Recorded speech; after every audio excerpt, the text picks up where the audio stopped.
La spiruline. La spiruline, on verra si c'est efficace et qui peut ou doit en prendre.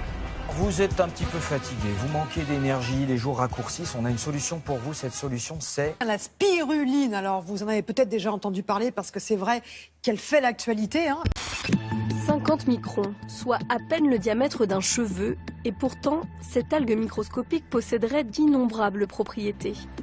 La spiruline, considérée tantôt comme un aliment, tantôt comme un complément alimentaire, cette microalgue en forme de spirale renforcerait les défenses immunitaires, comblerait les carences alimentaires, diminuerait le taux de cholestérol, détoxifiante, stimulante, fortifiante, cicatrisante, on lui prête toutes les vertus. La spiruline notamment, c'est un super aliment qui va être plein de vitamines, de minéraux, de micronutriments, d'enzymes qui favorisent en plus votre digestion. En ce moment, il y a environ 800 études qui planchent sur le sujet. C'est vous dire à quel point les scientifiques commencent vraiment à se passionner. La spiruline, cette algue est reconnue par l'OMS et l'UNESCO comme l'aliment de santé supérieur du 21e siècle, rien que ça. Certains disent même que c'est l'aliment le plus riche au monde.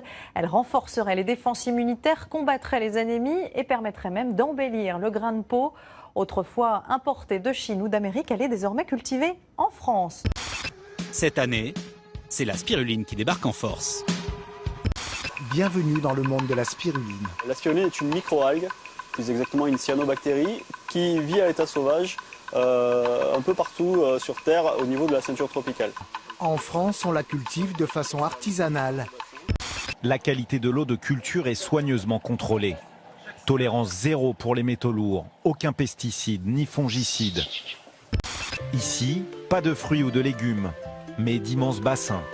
À l'intérieur, une algue microscopique, la spiruline. Une véritable bombe nutritionnelle.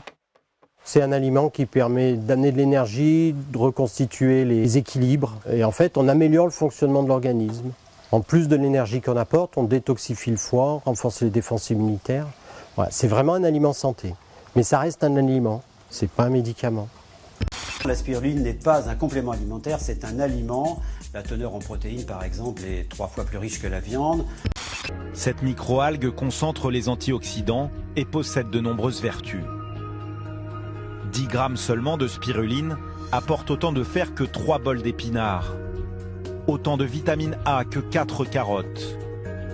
Autant de calcium que 3 verres de lait. Et autant de protéines que 35 grammes de bœuf.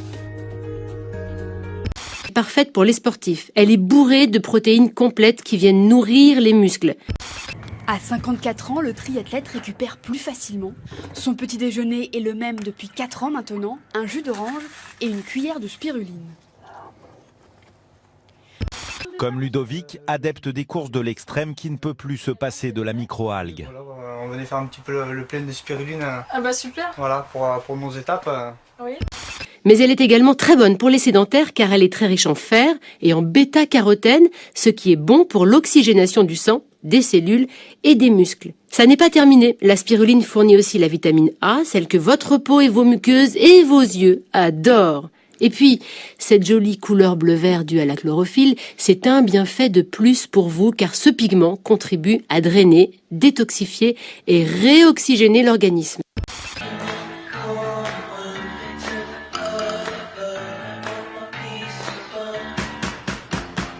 La spiruline, c'est une microalgue en fait. Elle est appelée aussi donc cyanobactérie.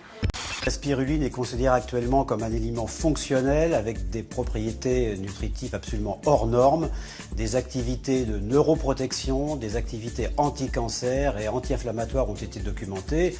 Une revue internationale de biochimie vient de publier un article montrant que la spiruline peut freiner l'inflammation de la cellule du foie associée à des régimes trop riches en lipides, trop riches en graisses. Donc concrètement, la spiruline devrait être consommée assez régulièrement sous forme de paillettes ou sous forme fraîche. C'est tellement bon, plein de vitalité, plein de protéines, de fer, de bêta-carotène. La spiruline, en gel en agrément de ses vinaigrettes et même ses desserts. C'est un truc très utilisé par les grands sportifs, par exemple en cure ou quand on est un peu fatigué, la spiruline est super. Comme intérêt, c'est la richesse en protéines de bonne qualité. Ça apporte toutes les vitamines, sauf la vitamine C.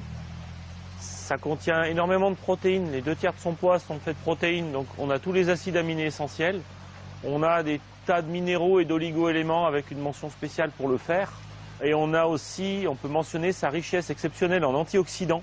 On estime que 1 kg de spiruline contient autant d'antioxydants qu'une tonne de fruits. Ce cocktail nutritionnel est cultivé en France dans sa forme la moins transformée, c'est-à-dire en paillettes.